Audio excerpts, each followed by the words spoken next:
আলাইকুম। Debate with Rana চ্যানেলের পক্ষ থেকে আমি স্বাগত জানাচ্ছি রেহিনুমা জয়ী। শুরুতেই সংবাদ শিরোনাম। রাজা হলে রাজতন্ত্রকে বদলে দেবেন যুবরাজ উইলিয়াম। নিজে রাজা হলে রাজতন্ত্রে বদল আনবেন বলে মন্তব্য করেছেন যুবরাজ উইলিয়াম।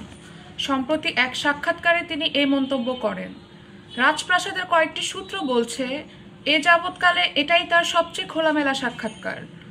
উইন্ডসর ক্যাসলের যুবরাজ উইলিয়ামের সাক্ষাৎকারটি নিয়েছেন অভিনেতা Eugene Levy Apple TV plus show the reluctant ট্রাভেলারের জন্য। মন খোলা আলাপের এক পর্যায়ে ইউজিন জানতে চান ভবিষ্যতে রাজা হলে যুবরাজ উইলিয়াম কি করবেন।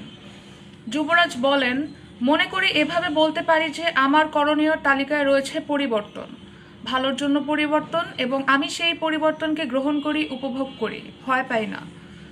পরিবর্তন আনতে পারার ভাবনা বরং আমাকে উদ্দীপ্ত করে।